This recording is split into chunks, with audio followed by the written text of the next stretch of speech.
Слава героям вызваленчага паходу! 1,5 мільёны сыноў Беларусі гераічна змагаліся ў радах савецкай арміі.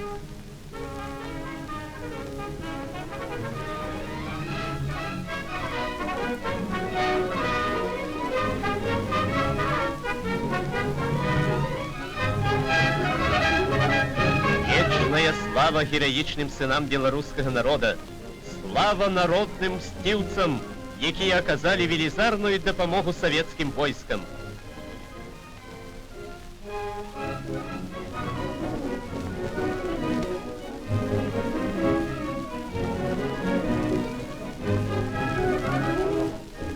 Трэцяга ліпеня, у дзень вызвалення Мінска ад фашысцкіх захопнікаў, працоўныя горда сабраліся ля помніка Абеліска.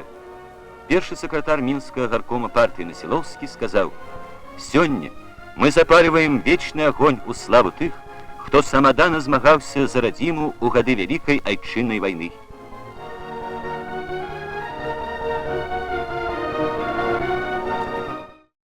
Людское мора разлілося на цэнтральнай плошчы Мінска.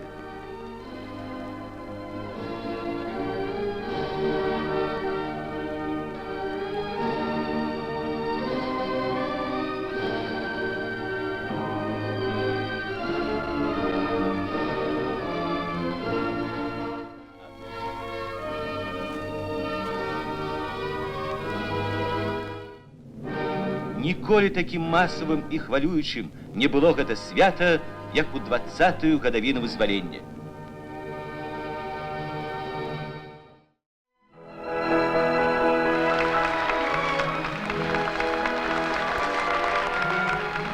І вось яно, у сонечным і медалёвым ззянні 40-годдзя вызвалення. Кожнае вялікае наша свята пачынаецца тут, ля помніка натхніцелю усіх нашых перамог. Адсюль рушыла па шырокім ленінскім праспекце шматтысячная калона ветэранаў.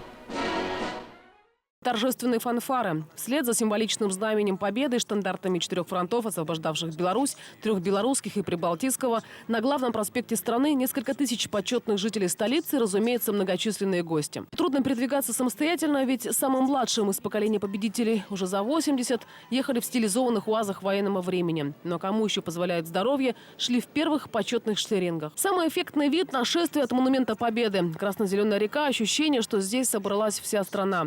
Миллионы зрителей у экранов телевизоров, тысячи тех, кто захотел увидеть все своими глазами. Люди разных поколений, профессий, взглядов и убеждений, но объединенные общей идеей. Независимость – это главная государственная ценность.